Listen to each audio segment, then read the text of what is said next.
Hi there. This is Trent Folks, the editor for the Social Power Lab podcast. Before today's episode begins, I just wanted to make a quick announcement that we are now on Apple Podcast and Substack. More information at the end of the episode.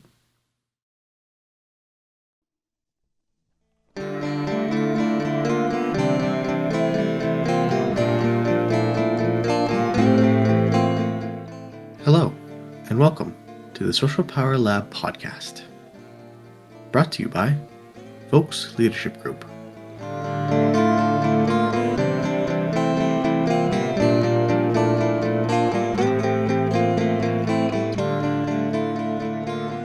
Well, if it isn't my favorite listeners here to talk with us about social power in today's world of 2026, right now in Canada, we're in the middle of winter.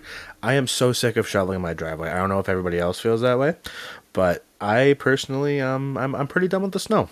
And as a Canadian, that's a controversial hot take. But I am here with Dr. Ted Vokes, the father of adopting cats and leadership and culture continuum theory. If you want to look up that dissertation, it's a pretty fun time.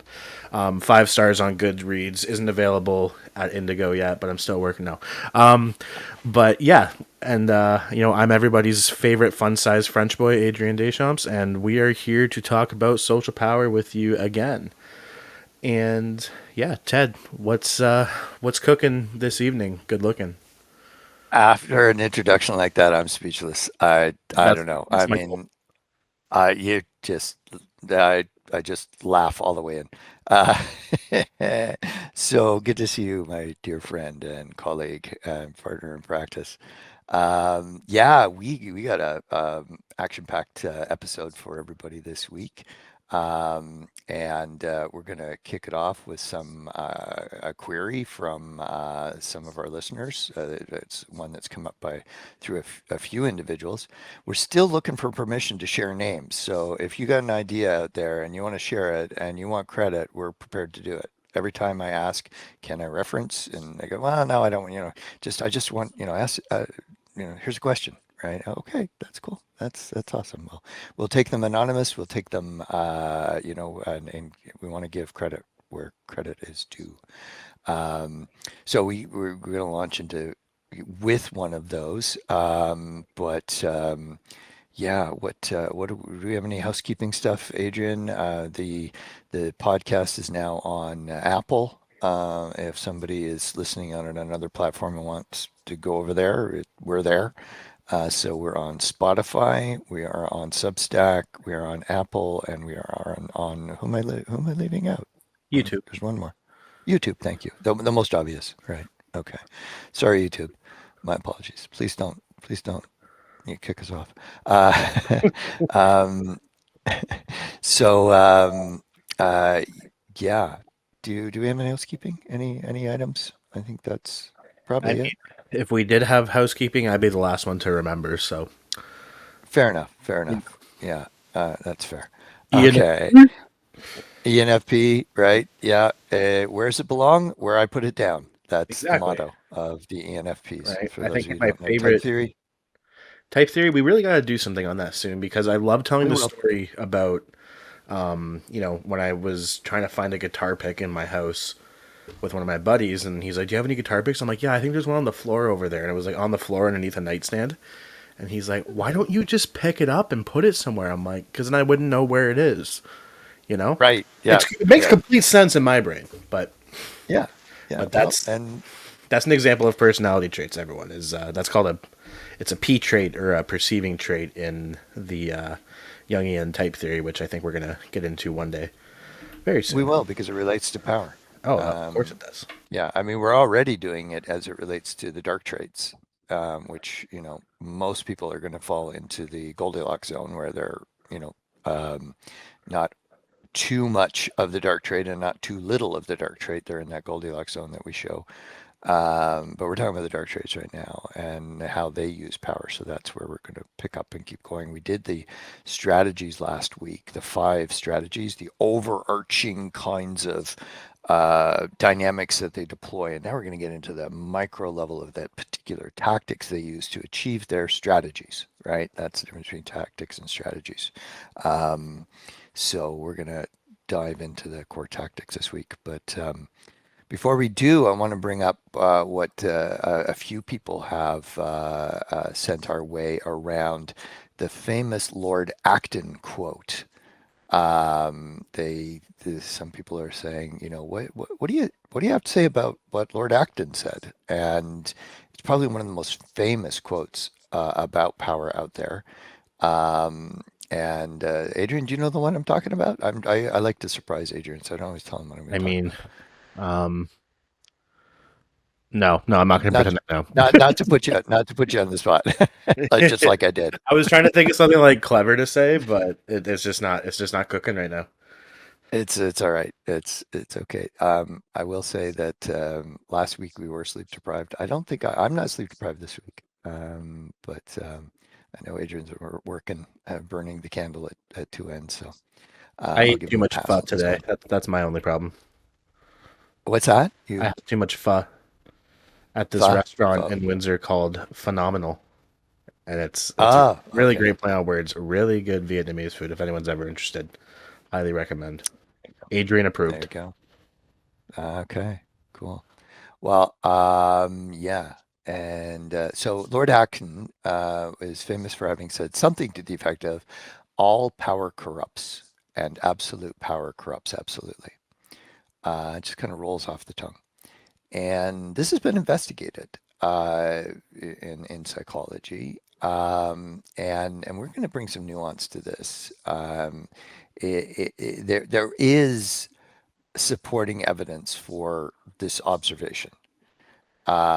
People who have been in power for long periods of time, um, you know, senior leadership roles, even middle management roles.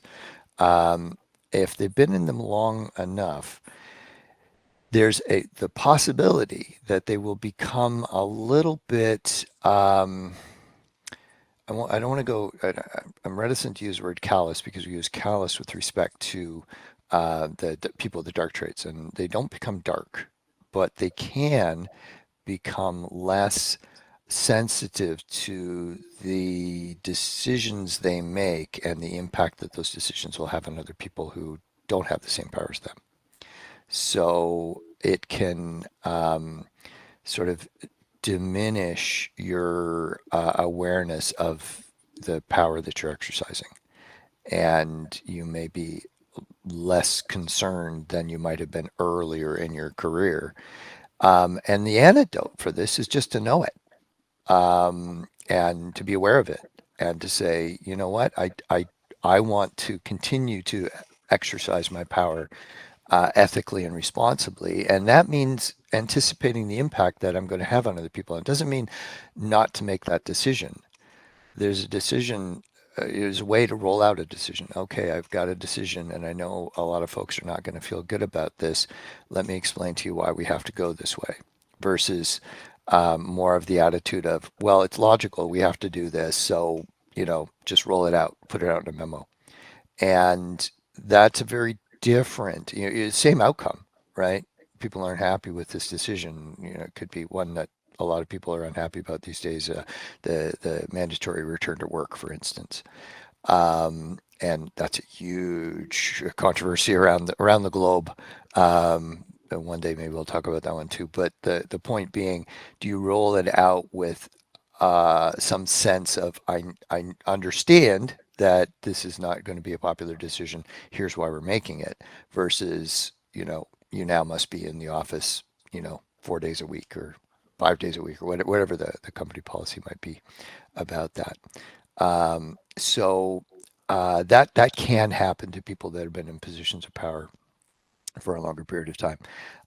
There's also a side bit on this one, where people who drive more expensive cars will often actually have come to a point of sense of the rules don't apply to me, which is somewhat narcissistic, right? The narcissists believe that the rules don't apply to them.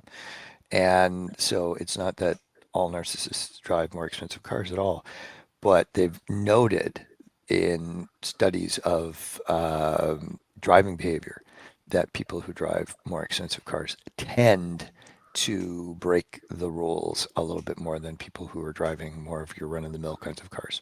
I don't know if they have done the study on people who are driving cars that probably shouldn't be on the road because they've been hitting things their driver's been hitting things and they're just a disaster area, um, but there is some data that suggests that people with more money, I suppose, which is a form of power, material power, right, um, may feel that the rules don't apply to them. And, there's lots of evidence that says, the law applies to you unless you have a lot of money, in which case you can afford the big lawyers who can get you off, right? Um, and so there's lots of dynamics and nuances in that. But that's the start. In all power corrupts and absolute power corrupts absolutely. Well, not entirely either, because there's no shortage of people who have tremendous power, and they're exactly the people that we would want to have that power. Doesn't mean they're perfect or that they're saints or something like that, but that they, we have the privilege of working with leaders in organizations from all tiers, lead hands to CEOs, and so many of them are deeply ethical. And even when they're making difficult decisions, you see the the the strain on their faces when they make those difficult decisions. So, having power does not inevitably mean that you will become corrupted. Um, and, the pushback on it is simply what we're doing now, being aware of it. Um, it's kind of like the solution to the bystander problem, the bystander effect. When there's an emergency and everybody's standing around, nobody takes control and tries to resolve it. And the simple solution is to know that that's what happens, and you take control of that emergency situation, and you start to get people to call 911, and you get them to, you know, redirect traffic or whatever the situation is that you're intervening in. So this seems to be a similar kind of solution, just knowing that it is a propensity, an inclination, and resisting it. Um, and making difficult decisions with the legitimate power that the many of the people that we work with will have does take a toll. We've seen it often in our practice, and we support leaders when they're going through that. So that's a tiny segue, but let me bring in, as a little bit of surprise for Adrian, our sci-fi movie loving guy. Oh boy. I found a quote that is absolutely brilliant from none other than Frank Herbert, the Ooh, author of Dune, I love him. right? I wish I And was his dad. uh, you what? Sorry, I said I wish I was his dad. I just, it Uh, it just came off my tongue. There's no purpose for it. it's the extrovert first thing on Just yeah that, is but going to come I out. really do love Frank Herbert so much. I've a big fan of the Dune series. So Well, it is, and I have not seen the whole series or nor read it, but I do know it is a great study in power. And so he says in Dune, all governments suffer a recurring problem. Power attracts pathological personalities. It is not that power corrupts, but that it is magnetic to the corruptible. And I would change that to say it's magnetic to those who are already corrupted. And what do we mean by that? The dark traits, right? Psychopathy, narcissism, Machiavellianism, and sadism. Just to give you that quick refresher, the dark personality traits. They are absolutely drawn to power. And it's not the case that somebody who wants to get a promotion and take on leadership responsibilities and everything is necessarily dark. That's not what we're saying here. The problem is that the right people can be drawn to power for the right reasons, and the wrong people can be drawn to power for the wrong reasons. That's what I would say about that.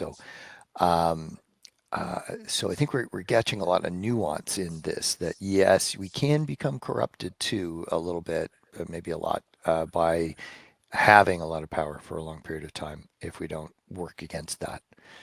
Um, this brings in another famous quote that's often attributed to Edmund Burke, but there isn't a lot of evidence that says he said it. Edmund Burke was an 18th century Irish statesman and philosopher. Um, but the quote is, "The only thing necessary for the triumph of evil is for good men to do nothing." And um, there's another variant on that from John Stuart Mill in his inaugural address at the University of St. Andrews, where in 1867 he said, "Bad men need nothing more to compass their ends than that good men should look on and do nothing." So this is the idea that um, is a sort of a perennial idea, a kind of a reoccurring idea in the philosophy of power and that sort of thing. More recently, and I'm going to be diving deeper into this, a wonderful academic now at University of Toronto, Timothy Snyder, who's spent his career studying authoritarianism, and as I understand it, just left the U.S., one of the major universities down there, to come to Canada because he was increasingly uncomfortable with how authoritarian he's experiencing, his home country of birth. And he effectively says in one of his key points on authoritarianism, if you acquiesce to somebody abusing power, you are teaching those in power what they can do. I didn't say that very elegantly. So I'm going to put it into our own terms here. If we acquiesce to threat-based forms of power, we are teaching those in power what they can do. So essentially, it's yeah, that worked for you. That they capitulated, they gave in, they allowed it. I'm going to do it again. And this brings it home to all kinds of other concepts: psychological safety, group dynamics, group culture. Because what we say about group culture, and this is not our original thought, it's a brilliant truism in psychology. Culture is determined by the worst behavior that it tolerates. I was just gonna say that. Oh, okay. I'm sorry. No, I, no, I, I was was I gonna. was on a rant. You were on a roll, but yeah, that's where my mind was going too. Yeah, and if the bar is high and the worst that would be tolerated is Adrian saying "damn" in a staff meeting or something like that, well, that's good, right? That's what But if he you know swears at somebody and means it maliciously, because we do sometimes swear in our practice, but we never mean it maliciously. Yeah, then the bar is high. But if that person, that person with dark traits, gets away with humiliating somebody in a meeting, and everybody goes, it's just them, oh, they do this sometimes, just let it go, let it go. You're defining your culture right there by the worst behavior, and it means that yeah, it's okay to humiliate people in staff meetings. Um, so, so there's a segue into the tactics we're going to be talking about today. But where are you with all of that, Adrian? I want to hear your thoughts. Yeah, I mean it's funny because I almost think of it similarly to to behavior modification in children, which is kind of funny when I think about it because I'm just thinking about like my niece again. Here we go again. One thing that she did recently, which I found adorable and hilarious, is she like spit water at my partner, so her aunt, right? Yeah. just like a little fish, like poop, right? Just like spit the water, and but like we had to make sure that we gave her a little time out, right? And the way Right. that it was framed was we don't do that like as a collective, like Uncle Right. Adrian, Auntie, Mom, Dad, like Yeah. we don't do that, right? Right. Yeah. And then because and yeah, like so the behavior wasn't being tolerated. And again, it was like a very innocent, like go sit in your little chair and for 2 minutes or Yep. whatever, and let her think about it, and then say, okay, no more of that, and let her come play again, right? But the point is, Yeah. is that we didn't just let that go, right? Yeah. Because Yeah. again, the worst behavior that's tolerated, right? Hmm. And again, is that a very very bad behavior? No, of course not. No. It's virtually harmless. But Yeah. it's just when you think about it, right, of like what's appropriate and what might be considered rude or whatever. Like you don't want your kid, spitting water at people, right? Even if it is cute. And Yeah. yeah, so like things like, and that's kind of how I think about it too, right? And it's so scary to think about in teams of functioning adults, right? That this is how you got to play this game. Like this is how you need to work with it, right? And Yeah. it's like because there's some behaviors that as a leader you might see somebody do, and you're just baffled by it, right? You're like, did they Hmm. actually mean this? Like, did they actually do this? Like, it can almost put you in a state of shock if you're in a meeting and someone starts like raising their voice or something or like getting aggressive. You can kind of start to question it. Like, did they really get aggressive, or Yep. am I just like anxious about it? Right? It kind of goes back to the gaslighting thing a bit, and Oh yeah. it's and yeah, and then you kind of think about in that moment, how is that behavior being handled, right? Hmm. And you know, from high conflict people that I've been surrounded by in my life, I've actually heard of things where they're like, yeah, I'm going to see how far I can go with this. Right. Like I've heard of, Yes.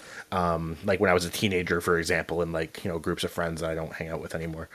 Like, I'd hear people go like, oh yeah, I'm going to see how far I can push this person in the relationship. Like I'm going to, whatever, I'm going to That'll be fun. cancel dinner plans and I'm going to see how far I can push it, like kind of stuff. Right.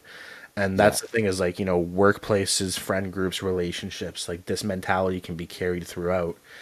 And that's why you see people in the workplace, once their probationary period is finished, then all of a sudden you start seeing behaviors from them, right? Yeah. High conflict behaviors. And this is more so in the context of a high conflict person, right? The average person doesn't do that.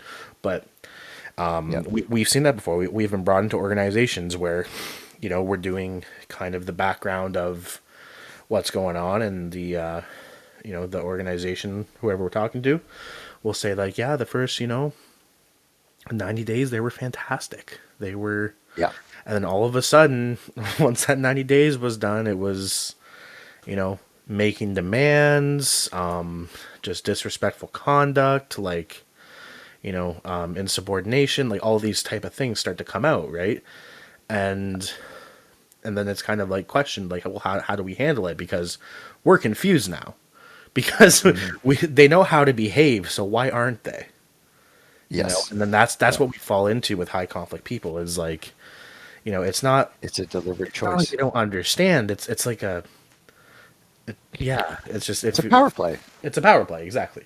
It's absolutely power And play. And some of the situations like that we run into are just baffling, like just silly, right? Like yeah, except they aren't it can anymore get because now we ridiculous. know the psychology. But yes, Yeah, exactly. Like if outside of it, you're looking in, you're going, what would possess somebody to do this? yeah. You know, and well, it's because it's gratifying to their brains, right? The 20% of the population who have some constellation of the dark traits are gratified by having power, exercising power, and disadvantaging other people with that power. That's a good day. Here's a fun fact. I Hmm. actually, back when I taught at the college, I would often talk about this when I was teaching about the amygdala. And in psychopaths, this was a study done, their amygdala on the right side of their brain is 17% smaller than the average Yeah. person, which essentially means that, emotional memory consolidation, emotional processing, all of that is happening less, right? So this is why when Right. when you look at psychopathic behavior, you're really seeing that lack of empathy, that lack of guilt, that lack of fear, right, for Mm. these Yeah. things. And another theory is that you know The reward and alarm system of a high conflict person kind of works oppositely in ways to the average person. Yep. So the things that would be, alarming to me, right? Like if I don't know, let's pretend I said something that offended Ted, right? My amygdala would Which tell he me, does every day. which I I do mean, all the and time. just all the time. Yeah, right. I look it up and I'm just like, you know what? I've never seen a doctor dress as funky as you, with your cute Well, air. that's just true. That's just true. That's just true. That's that. But Oh God, like, like if I were to do what something a to, rabbit hole. right, or you were to do something to offend me, we Yeah, use this example all the yeah. time in training, is like our amygdala, our alarm system would be like, oh God, like what did I do, right?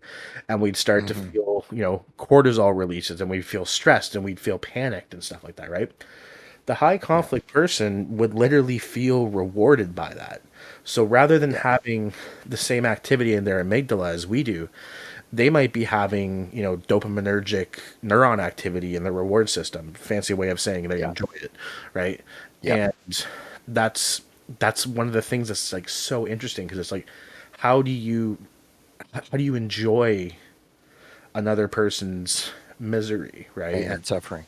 Yeah. And suffering. And that's when, when we were looking deeper into sadism or sadism, however you want to say it. We say it's sadism because Marquis de Sade is the historical figure behind the term. But, They're sadism, both correct. it's Yeah, like, it doesn't just apply to physical pain, right? One of my big realizations as I was learning it is like people who love embarrassing others, yeah, right? If you think about the person that just always had to kind of, I don't know, in grade school be like, "Oh my God, look, so and so peed their pants," right? Or like had to like go spread the yeah, rumors and had to go try to embarrass whoever, right? yeah, Like that was sadistic behavior too. And then you think about as they're spreading that rumor and as they're telling people, they're enjoying it, they're happy, they're having fun, right? They're gaining something from it, and you know, seeing children do that is one thing, but seeing adults do that is like whoa, right?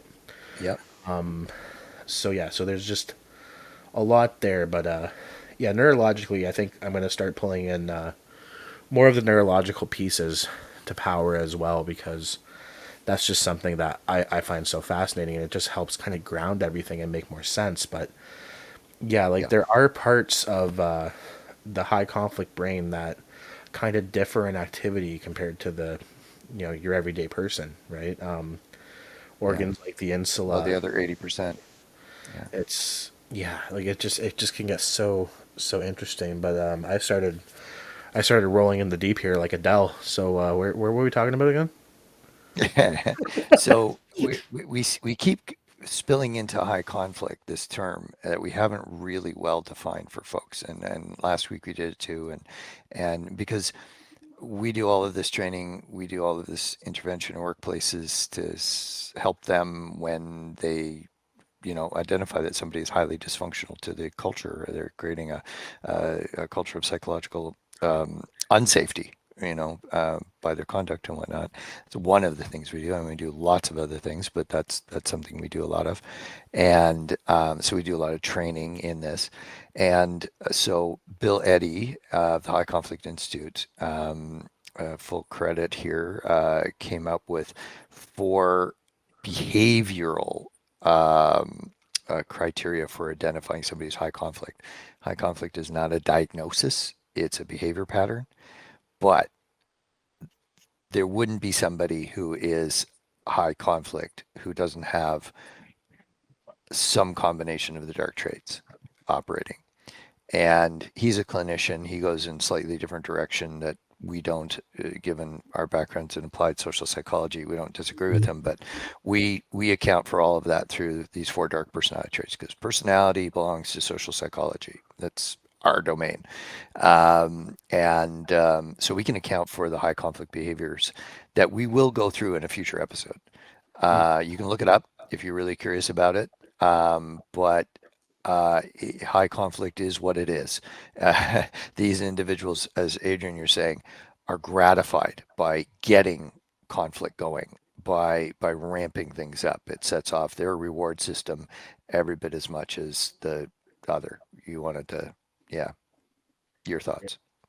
So actually, before my thoughts, because they're gonna start pouring out of my brain like chicken noodle soup, we're gonna take a commercial break because we have commercials now. Oh, And oh yes, we do. so yeah, so we'll be right back with you after this, and grab your tea, grab your coffee, grab your Hawaiian punch, whatever you're drinking, and we will see you soon. The Social Power Lab podcast is sponsored by Vokes Leadership Group, a Canadian based local and internationally active practice in industrial and organizational psychology. We help organizations of every size and sector develop leaders and transform culture. We do this by ethically deploying social power through science based training, coaching, consulting, surveys, and personnel selection. If you're dealing with challenges in engagement, conflict, resistance to change, or crisis, Vokes Leadership Group is ready to meet you where you're at. Visit vokesleadershipgroup.com to learn how our team can support your culture and leadership goals today.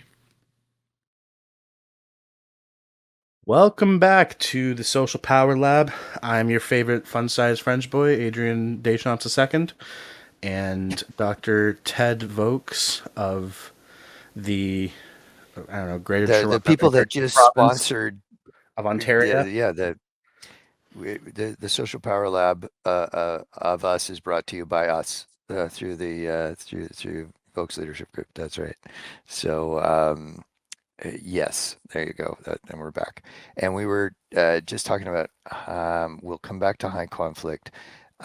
It's not different. What we're going to talk about in the second half here, diving into the tactics that these individuals use, um, are very much the tactics of those who are dark, okay, who score high on some combination of the dark personality traits. As we say, I used to say one or more of the dark personality traits, but we've not seen an instance yet where somebody only has one of the four. As Amir says, if you're at least high on one, you're going to be elevated on one or more. And there are definitely individuals in the world who are high on all four. Adolf Hitler is a good example of somebody who is high on all four dark personality traits. And virtually everybody who was a leader in the Nazi Party would have been high on those as well. And so they're naturally occurring in the general population, but if the culture doesn't reinforce those behaviors, that keeps a kind of a lid on it. But when the culture celebrates these, the sadism, narcissism, we're the best, everybody else is lesser than us, and that kind of thing, and we do the inclusion exclusion power dynamic around that, and all of the other things, then you can get a culture that very much celebrates the dark side of humanity. And there's sadly countless examples in history of, and you know right up to today. So without more prep work, why don't we dive into the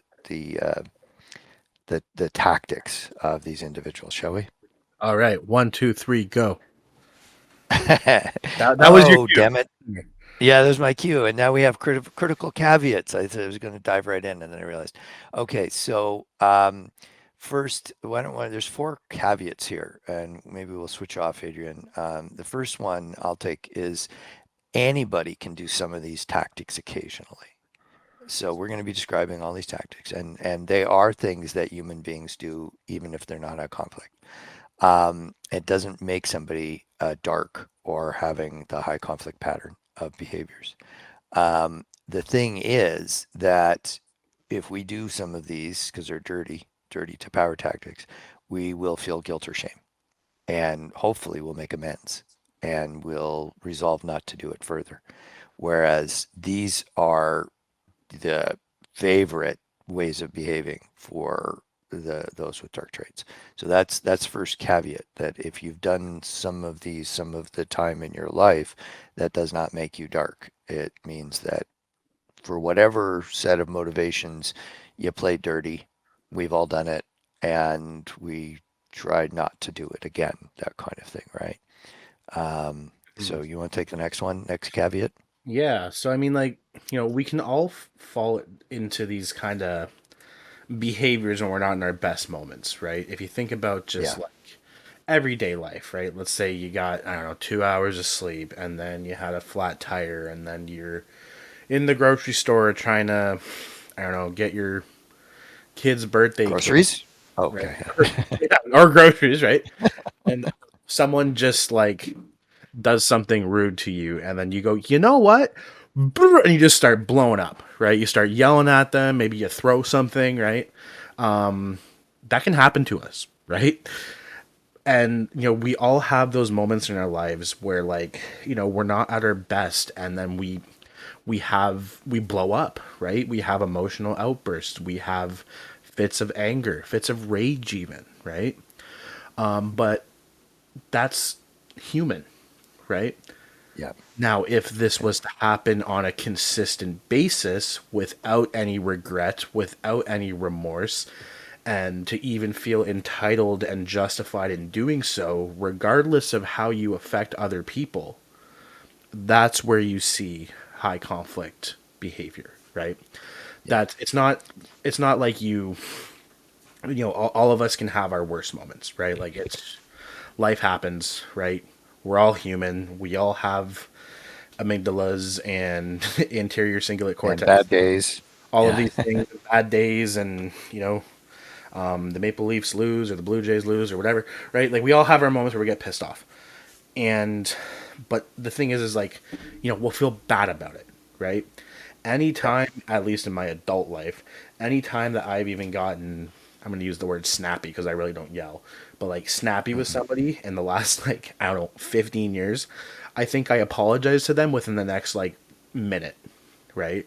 Yeah. And felt honest to God regret and like, accountability as well, right? But Yeah. the thing with high conflict people and these folks with dark traits is there is no accountability, there is no No. regret, there is no remorse, there is no need to consider the other person's feelings, right? So that's what we want to point out as well, because sometimes when we're training in this, people go like, "Oh, well, like I do that sometimes. Like I get, I don't know, my kids will walk through the kitchen with their dirty shoes on after I just mopped, and I raise my voice at them. Am I high conflict?" It's Yeah. like, no, your kids are Yeah. your kids are being kids, and you just mopped the floor and you're pissed off, right? And you're being a parent. Yeah. Like it's Yeah. yeah, there's normal life, but then there's and the key words that I want to use here is consistency, right? If the person is consistently displaying this aggressive behavior with no regret, no remorse,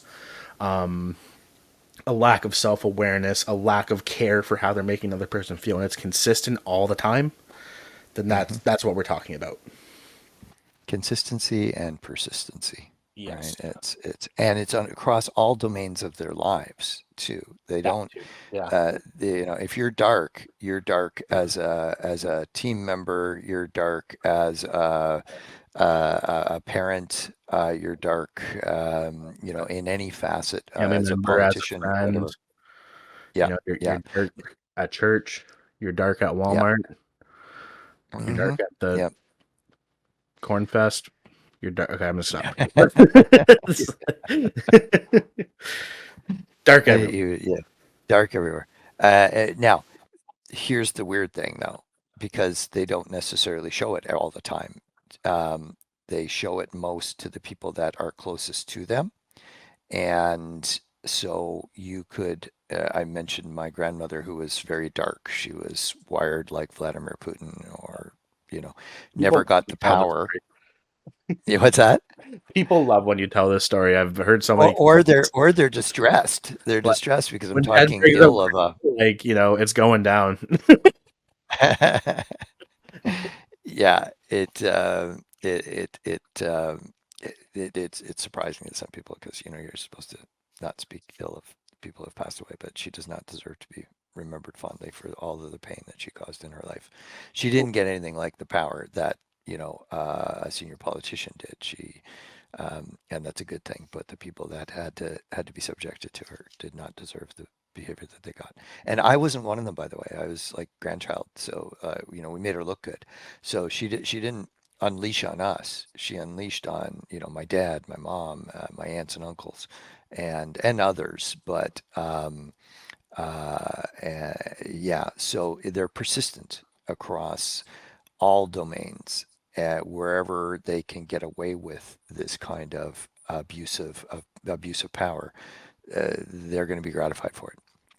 So that's our caveats leading in. So let's dive in, and there's no order to these tactics, and we've been adding to this list for quite a while, and I won't say this is the final list because in psychology we're always discovering new things. We've even discovered our new forms of gaslighting, and we're up to 10 forms of gaslighting, which we did talk about in a previous episode, rather spontaneously, I think, at the time. But it's one of the major tactics that we'll be, coming to here. Um, so, shall we go? Can you give me a green light on the next one? Hell yeah. Yeah, yeah. Do you want to do this one? Yeah. go go for it. All Yeah. right. So targets of blame is one. Um, People with dark traits will have particular people, and they could be permanent targets of blame, and they could be moving. It could shift. Um, my grandmother was noted for posting the favorite child's of the week's baby pictures on the mantelpiece. And basically, her children learned that the one or two whose baby picture wasn't on the mantelpiece that week was going to be the target. And it would shift. She'd try to play them off against each other, all kinds of nonsense like that. So you can have permanent and you can have moving. The permanent ones will be the ones that these individuals see a lot of gain in framing as the villain. The villains need villains. We should write that down. They Yep. they need, because what they're doing is they're projecting all of the ugliness within themselves onto somebody else. And of course, they won't take responsibility for anything. There's no accountability with people with dark traits at all. If they are saying I'm sorry to you for how they usually mean I'm sorry I got caught abusing you, and I've been called out in it, and I'll work harder not to be caught next time. But they're not genuinely sorry because they don't have a capacity for especially if they're psychopaths for guilt or shame. And narcissists will only have the capacity for that with a few cherished people who they either consider are powerful individuals they like to be around, or sometimes narcissists will pick a parent figure or a leader figure and be fiercely loyal to that one person, and would feel guilt or shame in relation to that one person. So, but targets of blame are really important for these individuals so that they can say, "It wasn't me, it was them. They're the bad one. I'm the good one," because they'll frame themselves as the good one by all means. What are you gonna add on there, Adrian?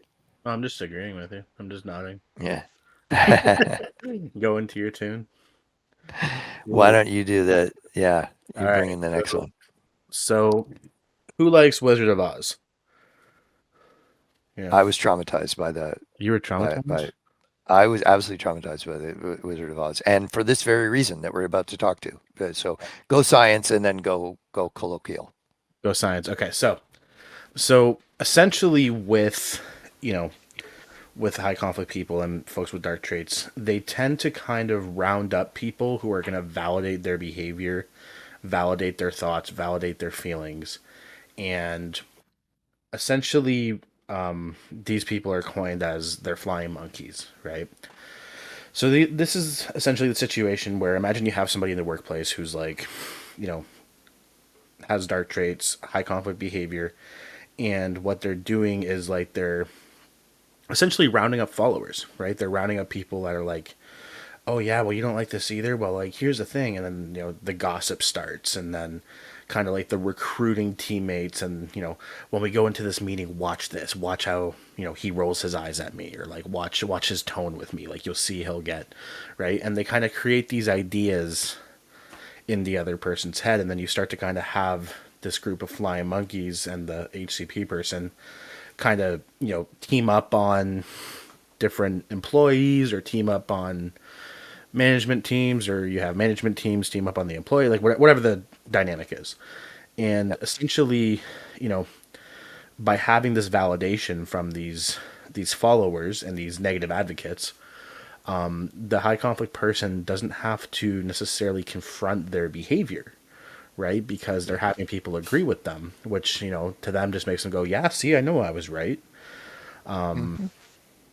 And again, like the HCPs and folks with dark traits, they'll seem fiercely loyal to their negative advocates.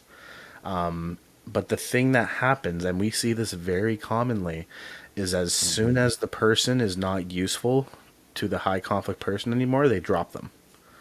Or as Yeah. soon as, one of the negative advocates kind of changes their mind and starts questioning, like, you know what, maybe I don't agree with what you're doing, then you start to see Yeah. like they become a target, right? Or they become dropped and they're no longer invited to the whatever. Exclusion power. Yeah, exclusion power. Yeah. Yeah. We had a case where an individual, um, frontline first responder, had her a little grouping of negative advocates, and they were the ones invited to the pizza parties. Mhm. And and they, you know, it was very clear who was invited to the pizza party and who wasn't. And it wasn't even behind people's back. It was, in front of people. You're invited, and by virtue of me not saying anything to you, you're not invited. And so it was almost a play to demonstrating who is in my inner circle and who is excluded. So this is inclusion exclusion power, which is a form of bullying right there. You can't come to my party. You're not in the in group. Um, so Mhm. it's really common, and then they'll get discarded, like you said, Adrian, if they Yeah. don't toe the line. Yeah. And we've had a situation before where people were referred to as useful idiots, Hmm. and that was something that we're like, whoa, right? And yeah, like it's just crazy. Yep. And the analogy with the flying monkeys is, remember the in the Wizard of Oz there was the flying monkeys that came and yeah, took the folks with the Wicked Witch of the West. And yeah, it really is a terrifying scene, to be honest with you. Oh my God, It's I'm pretty. still I have friends who think The Wizard of Oz is the best film ever, and I don't begrudge them their love for the film at all. But yeah, I saw it at a particularly vulnerable time, I suppose, at 5 years old or something, and it was on TV or something, and seeing those flying monkeys, they were pretty terrifying. Um, so that's where the term comes from Yeah, too, and because negative advocate doesn't really. capture. I still wonder why that particular phrase was chosen. I kind of get it, but Yeah. um, And I mean, yeah, the way that I frame it, and I don't really have a perfect term for it, but it's essentially like just rounding up people who validate your reality, right? Or yeah, validate your narrative. yeah. Of And we should add, some are like willing participants, right? yes. So you'll see sadists who want to be around this because, oh, let's see somebody get taken down in a meeting, or and they'll sit there and they'll enjoy it, and they may chime in. Um, so some will do it willingly and knowingly. The case that Adrian, you were talking about with the useful idiots, those individuals did not know they were being manipulated. Like that person would say, these are my useful idiots to other power holders who they were in opposition to. I've got my useful idiots, and that's my posse. But she wouldn't say that to those individuals, right? Oh no, you're in the in group. You're invited. And so there'll be the willing negative advocates, and then there'll be the negative advocates that may have been, you know, duped into it, with reality shipping power. Just like you were saying, oh, you think our boss is so good, but let me tell you what they're really all about. They're in it for themselves, so here's the person with dark traits making attributions about another person that are actually true of themselves, right? So this is called projection. And these individuals will do this knowingly, and those with the dark traits, and sometimes they'll do it and not even be aware that they're doing it, and they're really framing themselves as the good person versus this horrible boss. So the targets of blame, by the way, to bring that back in, will typically be people who have power, right? Or who they feel have wronged them in the past, in a sense, Yeah. right? Use their power to disadvantage my power. We had a case of somebody showing up at a man's funeral. I was there because the person who passed away was a client, and I'd worked with them for many years, and somebody showed up and trash talked that man in the casket in front of his family. And I didn't, it was absolutely inappropriate behavior. The people had to usher this person out of the funeral home, and we learned that this person had been terminated by the man who had passed away 15 years prior. So, that's how much this person needed to be targeted of blame. And what they were trying to do was humiliate this person and their family, cause pain on top of the pain of losing this individual. And of course, from my vantage point, I was there because I had tremendous respect for this human being and their leadership capabilities, and you know, uh, the behavior of this person showing up kind of proves the point. I didn't know any of the story as to why this person was terminated 15 years ago, but boy, that certainly made the point that you could imagine well what kind of conduct that person must have been bringing to the workplace if they were prepared to do this at a funeral. So yeah, they're willing to play dirty for sure. Yeah. What's our next tactic looking like? Yeah. So this is the super flying monkeys, where people with dark traits will manipulate authority figures. So, right, what they'll try to do is use network power or build their network and build credibility with people with power. So, what will happen is they will vilify other people to those with power. Could be physicians, psychologists, social workers, clerics, child protection workers, police and lawyers, judges, union representatives, school principals, and bosses. You name it. If somebody's got more power and I can leverage their power by creating a reality that says that Adrian is the bad person and I'm the good person, and let me present myself in this virtuous victimized position. Adrian's always doing this to me. Then I can win over, the authority figure for them to leverage their legitimate power, um, you know, on Adrian. And so people will do this, to a neighbor who they've taken a dislike to, or and they'll find reason to call the bylaw enforcement officers all the time to complain about whatever that neighbor is doing. And, we work with lots of municipalities, and we've seen, bylaw enforcement people go, oh, yeah, they try to manipulate me all the time.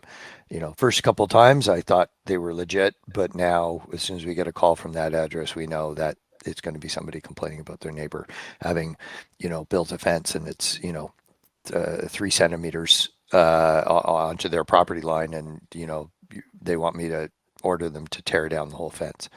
And so folks who are high conflict and with the dark traits underlying that, this is gratifying. This is a good day. I got that neighbor's fence ripped down after they put so much money and time and effort into doing that.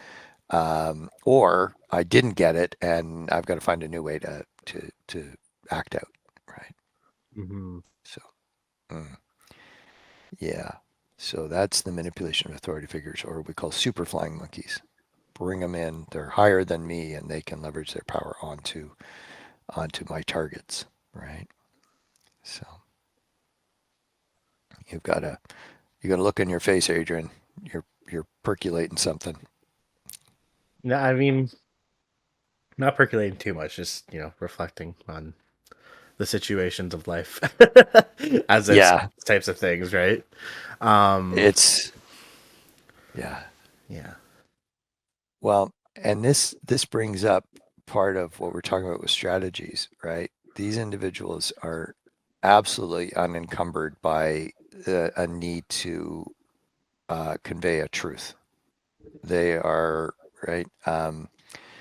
As we say, those unencumbered by the ethic of truth telling are unfettered in their use of reality shaping power, which is a hard way of just saying they're happily going to lie to get their way, and they'll shape reality in absolutely non-truthful ways just to win and disadvantage somebody else.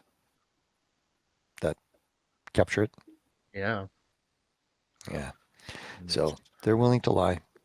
Usually, when we lie, we are very uncomfortable with that, and we want to make amends, and maybe we want to come clean with the lie, whatever we might do with that. They're absolutely not worried about lying. Um, so, that good? Hmm. What do we got Why don't you next? take this one? Why don't you take this one?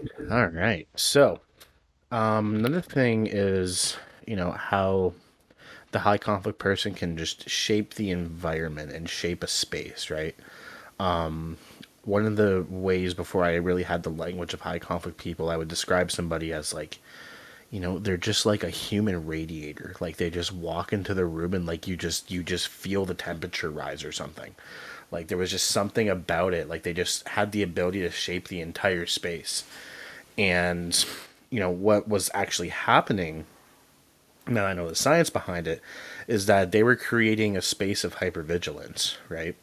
And one of the terms that I use a lot to help people understand, if they're experiencing this type of environment is feeling like you have to walk on eggshells, right? Feeling like if you say the wrong thing or do the wrong thing or have the wrong look on your face or giggle at the wrong comment or disagree with the wrong thing, like you feel like you're just like constantly on the verge of conflict and you have to tiptoe around it, right? And it's the fear of triggering the person, right, and then having to pay for it. The fear of essentially having the person, like flip out on you or whatever the case may be, and we see this a lot in families that have high conflict people, right? But also, it applies to workplaces as well, right? Yep.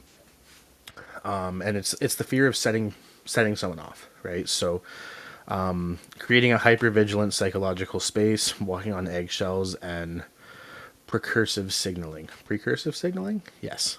Yeah. And yeah, so it's a very common thing that we often tell people to pay attention to, right? The same way that we tell people to pay attention to when they might be being gaslighted. Like if you're asking yourself, like if you're talking to somebody and you're leaving and you're questioning your own reality, right? That's a sign that you might be experiencing, the person gaslighting you. And Yeah. with this tactic, if you're leaving a space or you're walking into a space and you feel like you have to tiptoe around the person or else you're going to have a Mhm. big fight or something, then that's the same idea, right? So pay attention to how you feel in the environment around the person. And And the Go ahead. Sorry. no, keep going. You're on a roll. And one of the things is that most high conflict people are unaware of what they're signaling in others, right? So they're not aware that they're like, putting other people on eggshells and stuff. And this is what's interesting is because, there's times where you'll see a high conflict person or someone with dark traits kind of like make comments like, why does everyone, I don't know, like why do less people want to come talk to me, or like why is this, right? Like there must be something wrong with everybody, something wrong with this place, right? And they won't be aware of how they're creating that environment, right? But what were Well, you that's some, but some know exactly what they're doing, true? Yeah. right? They'll put boundaries on what you can and can't talk about around them, and then use that to pounce on you if that topic comes up. So and so some do it deliberately. Others will. uh, It could be as Adrian's saying. Why is everybody shut up when I walk in the room? Well, because you've trained everybody, and what we were just talking about is something that you wouldn't approve of us talking about, and it won't necessarily be about that person, right? My grandmother she was also a hypochondriac, and eventually physicians would catch on to her and they would stop prescribing her all the various meds that she was convinced she absolutely needed. And she would, this is in the early days before physicians could easily talk to each other. There was no, computerized health records or anything like that. And so if a physician would say, Muriel, I'm not giving you any antibiotics for that. She loved antibiotics. Oh, she just needed to have antibiotics all the time. Um, you know, uh, then she would take great issue with that person, that physician. But other members of her family might still be seeing that physician, and so they very quickly learned, not to talk about having an appointment with that physician, because that would set her off, and then you'd become the target. So, you learn what is acceptable and what isn't around them, and then you tiptoe, you walk on those eggshells. Um, and uh, and then you mentioned a word, precursive signaling, which is something that some people with dark traits will do, and that is that sometimes they'll give a precursor to the blow up. Again, back to my grandmother who would put the baby pictures, she'd rotate them according to who was going to be the target and who wasn't. So if your picture wasn't on that mantelpiece, you knew you're going to be the target. So that's a precursive signal that it's going to be a bad week for you. And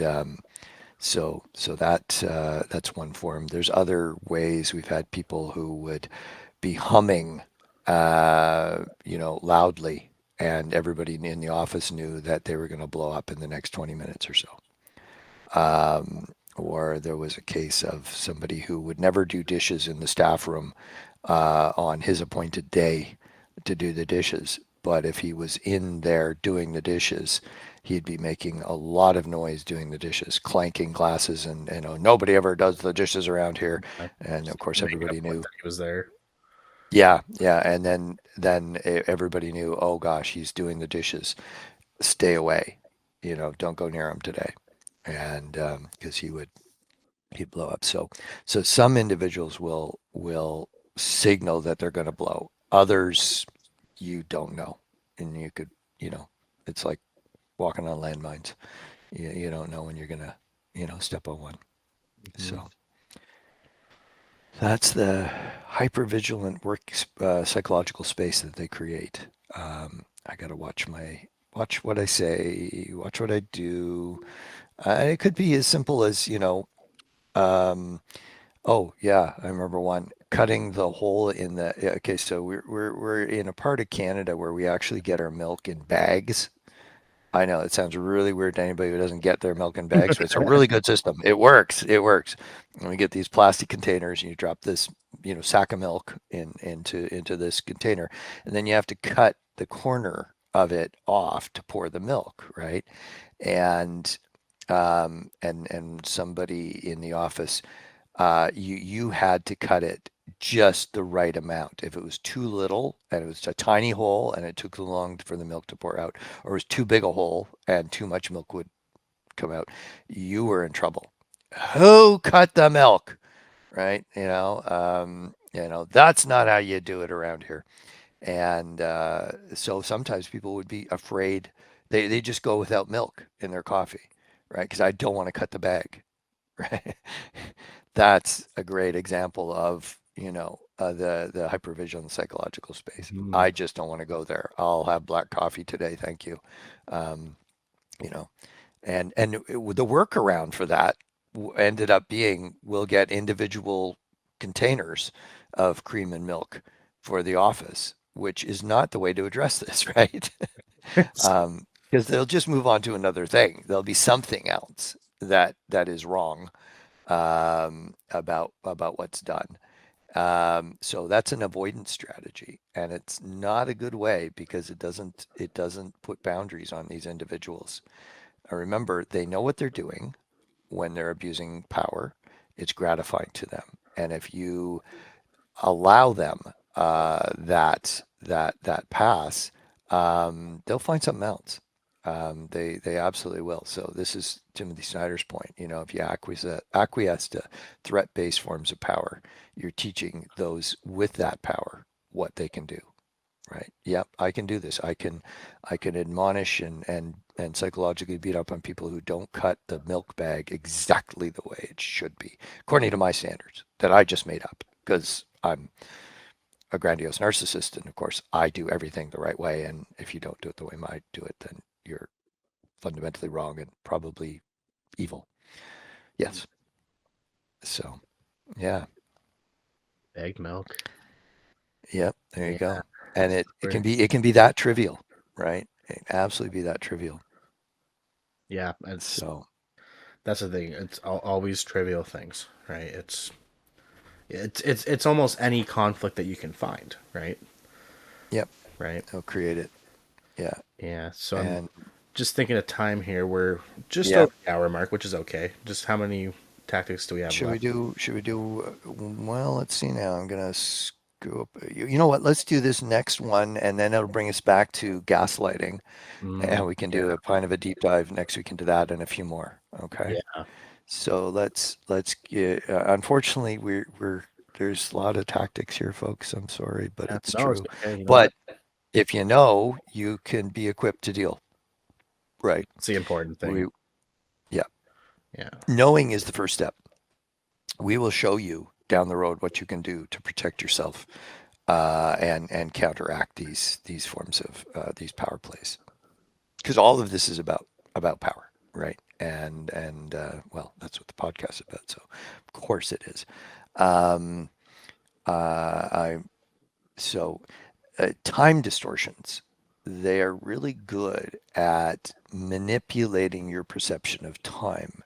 So they'll manufacture urgency, or they'll slow things down and they'll do strategic delays, or what people often call stonewalling. So they'll play with time in your own mind. And so, we had a case where it was, an administrative person went to their boss and said, oh, well, the client needs to know right away, or we're going to lose this client, we're going to lose this contract, right? And the boss goes, oh my gosh, like what's how I better get right on it. And the boss calls up the client, and the client said, oh, thanks for getting back to me. Yeah, I told your assistant that, get back to me in a week or two. It's no problem. Um, but in that case, that administrative assistant wanted to shame the boss for, not, and effectively say the boss doesn't know what he's doing, or he's out of control, and that sort of thing. And so tried to manufacture urgency. The boss, she wasn't expecting the boss to call the client. And the boss did. And, the client said, oh, yeah, I get back to me next week if you can. So that would be an instance of manufactured urgency. Um, and it takes you into an alarm state in your brain. And we'll be showing how their tactics get our brain set off, right? We go from a calm state to the minute they're around and we know their games, into alert and even an alarm state, and that diminishes our functional IQ. We haven't explained how that works yet, but I'll just drop that one now and we'll come Ooh. back to it. But it decenters you and makes it more difficult for you to think things through rationally and logically, in those states. So it gets you off center, if you will, by manufacturing urgency. Do you want to add in something there, Adrian? No, I'm just really excited for when we go over the diminishing functional IQ. That's Yeah, it's so it important. is. Yeah. So they actually can make us dumber if we fall for their tactics. That's really what they're doing. And it's temporary because when we go into alarm state, our functional IQ diminishes because we're into a survival system, and that leads to a different kind of response, an urgent response. I got to call that client immediately because we'll lose the contract. Um, the other way that they can do this is with stonewalling or a strategic delay. So it will be, could hey, my laptop is down. The IT says it can't be fixed. Could you order me a new laptop? And that person who has the power to order the new laptop goes, oh, I don't really think there's any in the system. It's going to take a while. Do you think you could use a laptop from home for a while? I mean, I'll get on it for sure, but if you'd come to me yesterday, but not so sure today, right? And so they slow things up to inconvenience you, to throw a wrench into the gears. Um, and so that's the strategic delay over anything that they might have some control over. Um, and yeah, I'll get right on that for you, and then it'll go to the bottom of the pile, and they'll get to it in 3 weeks. Well, I'm just so busy. Well, if you just looked after your things better, their laptop wouldn't have broken, right? So now they'll shame you. They'll put the problem on you, not definitely not on them. And we've seen this happen, routinely. I pulling that out of an actual case, and there was actually 3 laptops in the back room that were available to the person who needed a laptop. But this person was not going to acknowledge that there was anything because, in this case, they were displeased with the person who needed the laptop, and for various reasons. They weren't sort of sucking up to this person. Everybody knew if you need anything from this particular person who can order these items that you need, you have to suck up. You have to, oh, you're so amazing. Thank you so much. You got me the laptop that is your job to get when they, don't work anymore anyway. But no, I've got to, heap praise upon you for you doing your job. I mean, I'm not saying don't say thank you for doing your job, but it was this exaggeration thing. In fact, people knew that on Administrative Assistance Day, you better walk in to that person with flowers and hockey tickets. If you don't, flowers or hockey tickets, that's good, but flowers and hockey tickets, that's going to get you a lot of traction. So they will, you know, and oh, we just appreciate you so much. But if you don't do that, well, oh, there's not a laptop in the system. I'm really sorry. And it happened to be 3 in the back. And at this point, the boss was onto it. We had been working with them, and the boss went into the back, um, you know, picked up a laptop, brought it out, and handed it to the person.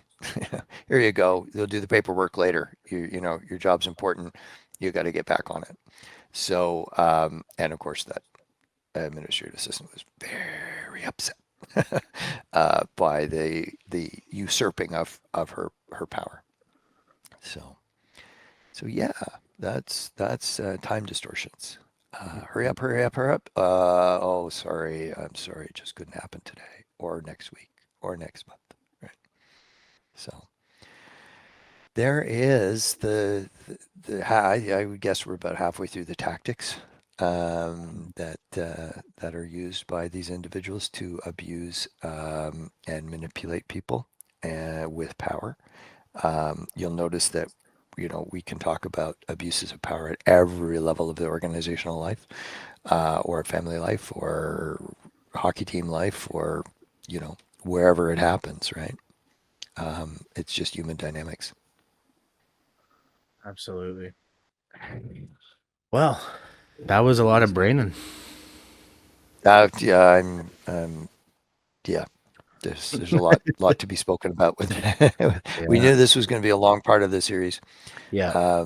We are not going to run out of things to talk about when it comes to power, but this is we wanted to bring this forward early on because, well, we are going to come to solutions. You hang in there with this series, and you're going to know how to identify when power is being abused around you, maybe even your power is being manipulated. Go back to the super flying monkeys, you know. Um, and The courts are routinely manipulated by these individuals to the point that the legal system is starting to acknowledge high conflict individuals in family law in Ontario. Litigant can be identified as high conflict, and that takes away some of their. They've got to convince the judge that their X deserves to be brought into court because they've tried to use the court system to punish the X as opposed to legitimately have concerns or issues with that person. And in business law, I believe it's vexatious litigants. So in business law in Ontario, you can be identified as a vexatious litigant. You're constantly suing people to get your way. Um, so, the courts don't like to be manipulated. And so they've got these classifications in place.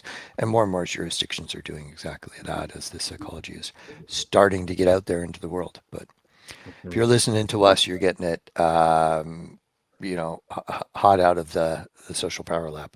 So, I was hot out of the oven. That's yeah. that's what I thought was gonna be said. Yeah. Well, on that note, yeah, thank you all for coming and listening. It's always a good time here at the Social Power Lab, and we're Vogue's leadership group, and we hope to see you again soon. Stay tuned. More good stuff coming up, and hope everyone has a good week, and keep those brains rolling. Yeah, and questions coming. It was Questions great to coming. start today with questions about power corrupting. And so, yeah, thanks everyone for tuning in. And thank you, Adrian. As always, it is such a joy to talk with you about important psychology. And thank you for inviting me onto your podcast, even though, I'm a strange one. What are you? Well, you're strange, yes, but you're the one who said, "Hey guys, we need to podcast." We should make a podcast. Yeah. We should Well, make it. Yeah. So hardly an invitation. I think I was invited. Uh, yeah. So all right. See everybody next week. And yeah, stay safe out there and stay frosty to the dark side of humanity. yeah. And this is Vogue's Leadership Group on the Social Power Lab, and we'll see you next time.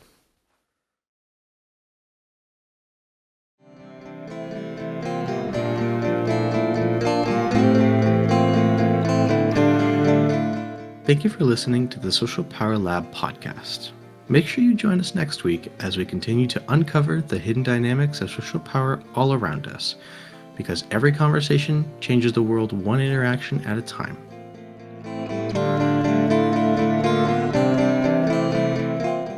You can listen to the Social Power Lab podcast on YouTube under Social Power Lab _VLG, on Spotify under Social Power Lab, on Substack under Social Power Lab, and on Apple Podcast under Social Power Lab. Thank you and have a wonderful day.